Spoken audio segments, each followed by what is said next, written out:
हाय, ललित नारायण झा नाम है मेरा। मैं पटना ब्रांच C5 से एज ए BDM में जॉब कर रहा हूँ। मैं पिछले 6 महीने से इस सिस्टम में हूँ और मेरा जो अचीवमेंट रहा है वो रहा है 1.5 लाख के हर एवरी मंथ। मैं इस कंपनी में जब आया हूँ तब मुझे पता चला है फायर के बारे में क्या होता है। फायर एक्चुअली में है क्या। फायर सेफ्टी के बारे में मुझे कुछ भी नॉलेज नहीं था। जब भी मैंने जब ट्रेनिंग से आया तो मुझे पता चला मैं बहुत अच्छा चीज़ एक सब्जेक्ट सीख करके आया हूँ जो लोगों को मैं एजुकेट कर सकता हूँ। जब मैं मार्केट में गया तो मुझे पता चला ये तो काफ़ी अच्छा चीज़ मैंने सीखा है और मैं लोगों को काफ़ी एजुकेट कर सकता हूँ। प्राइमरी तो मेरा सैलरी है, मैं पैसे के लिए काम करता हूँ। सेकेंडरी मेरा ये है जो लोगों को मैं एजुकेट करता हूँ। सबसे पहली बात, जब मैं यहाँ पे आया हूँ काम करने के लिए तो मैं ये सोच करके आया हूँ जो मुझे सैलरी ही के लिए काम नहीं करना है। मैं जो काम कर रहा हूँ वो मैं काम कर रहा हूँ इंसेंटिव के लिए और अपने कैरियर के लिए। दोस्तों, मैं आप लोगों से इसी विषय में हम आप लोगों से कुछ शेयर करना चाहते हैं। एक छोटी सी कहानी बताएंगे। एक ऐसे आदमी का कहानी है जो बिल्कुल आप लोगों के लिए, बिल्कुल हमारे लिए भी बहुत ही अनोखा है। एक अमेरिका की बात है, रेलवे ट्रैक पे एक पत्थर बिछाने वाला लड़का, एक जो चौथी पास था, उसने एकाएक उसके दिमाग में आया मैं इस जंक्शन का प्रबंधक नहीं बन सकता। उसने ठान लिया दिमाग में और वो उसी हिसाब से अपना काम करने लगा। सबसे पहले तो वो रेलवे ट्रैक पे पत्थर डाल रहा था। उसके बाद उसने क्या किया, ठेका लेने लगा। जैसे ही ठेका लेने लगा उसको रेलवे एम्प्लॉय से उसका जान पहचान हुआ। फिर करते करते उन्होंने रेलवे से अप्रोच करके वहां पे एक लोकल स्वीपर का काम कर लिया। स्वीपर से उसका एक ही टेंडेंसी था, जो उसके ऊपर पोस्ट वाले जो लोग थे, जो उसके सीनियर थे, उसको वो फॉलो कर रहा था। वो अपना भी काम बखूबी ईमानदारी से लगन से करता था और प्लस अपने सीनियर को देखता था वो क्या कर रहे हैं। इसी तरह से पहुंचते उन्होंने 5 साल में उस लेवल तक पहुंचा जहां पे उसको चाहिए था। एक दिन की बात है, जो वहां का प्रबंधक था उसका रिटायरमेंट में 2 महीना बाकी रह गया था। उसका एकाएक तबीयत खराब हुआ, वो चला गया बेड रेस्ट पे।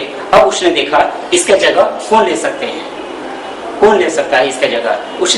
उसने प्रमोट कर दिया। जो आप ऐसे ऑल इन ऑल इतना मास्टर हो गया वो, जो उसको प्रबंधक के रूप में एज ए असिस्टेंट वहां पे काम करने लगा। वो जब 1 महीना के बाद में आया वो जो प्रबंधक थे, जब वो वहां पे अपने चैम्बर में आए तो उन्होंने अपने जब 2 महीने के अंदर में जंक्शन को देखा, हुलिया ही बदल गया था।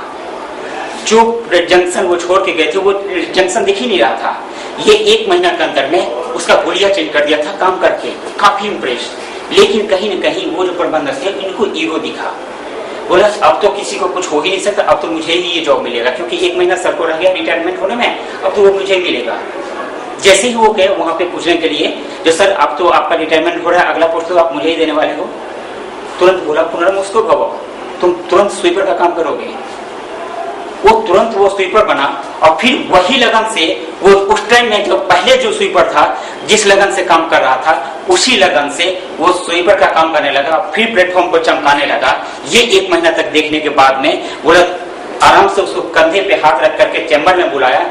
उसको वो जो प्रबंधक थे उन्होंने बोला, एक तुम ही एक ऐसे आदमी हो जो इस जंक्शन को चला सकते हो और दूसरा कोई नहीं है। वो क्वालिटी मेरे में भी नहीं है। जब मैं दोबारा आया तो देख करके दंग रह गया। इस पोस्ट के लिए तुम ही एक जिम्मेवार लिए हो और कोई नहीं है। एक चौथी पास आदमी जब इतना बड़ा ख्वाब देख करके वो पूरा कर सकता है, तो क्या मैं इतना अनपढ़ हूँ? मैं तो काफी ग्रेजुएट हूँ, मैं क्यों नहीं कर सकता? मैं भी RM जा सकता हूँ, ASM जा सकता हूँ, एरिया मैनेजर बन सकता हूँ, रीजनल मैनेजर बन सकता हूँ, VP तक बन सकता हूँ। अगर आपके सपने में दम हो तो आराम से आप बन सकते हैं। दोस्तों, इसके लिए एक और मैं आपको टिप्स बताना चाहूंगा। एक मेरे पास जो मैं जानता हूँ और मैं करने की कोशिश भी करता हूँ, कभी कभी नहीं कर पाता हूँ, लेकिन मैं आप लोगों से बोलूंगा वो आप कीजिए। मैंने अपने लाइफ में उतारा भी हूँ। मैं आपको बताता हूँ। एक मैंने सीखा, एक ट्रेनिंग में के दौरान मुझे बताया गया था। एक होता है हैबिट 21। ये हैबिट 21 एक ऐसा चीज है, कोई भी आदत अगर आप अपने जीवन में लाना चाहते हैं तो 21 डेज कंटिन्यू उसी टाइमिंग पे आप करते रहो। या असेंबली भरते हो तो डेली करो। अगर कॉल करते हो 10 बजे कॉल करते हो तो डेली कॉल करो 21 डेज तक। अगर कंटिन्यू उसी टाइमिंग में अगर 21 दिन तक अगर आप वो काम करते हो तो वो आपकी आदत बन जाती है। अगर इसमें बैड हैबिट भी हो सकता है, गुड हैबिट भी हो सकता है, डिपेंड आपके ऊपर करता है आप उसमें क्या सेलेक्ट करते हो। ये आदत, ये आपको टूल्स अगर अपनाते हो, प्रूव्ड है, अमेरिका का काफी महान हस्तियों ने इनको अप्रूव्ड किया है और ये आप अपने लाइफ में भी उतार सकते हो। वादा करता हूं आप करके देखो, बहुत ही मजा आएगा काम करने में, आपका लाइफ स्टाइल चेंज हो जाएगा। आप करके तो देखो, बहुत ही यूनिक चीज है ये, आप अपने लाइफ में आप इसको कर सकते हो। दोस्तों, मैंने तो आने वाले 6 महीना में मैंने जो टारगेट लिया है वो पर मंथ 2 से 2.5 लाख का रहेगा। मैं 12 से 18 लाख का हर 6 आने वाले टाइमिंग 6 महीना में मैं करके दूंगा। मैं अपने सीज फायर के लिए मैं शपथ लेता हूं और मैं अपने सीनियर को साक्षी मान करके ये शपथ लेता हूं, मैं आने वाले 6 महीना में मैं 18 लाख का बिजनेस दूंगा। मैं आपसे वादा करता हूं, मैं इसी मीटिंग में फिर नेक्स्ट टाइम मिलते हैं और मैं आपसे मिलूंगा। थैंक यू, नमस्कार, बाय।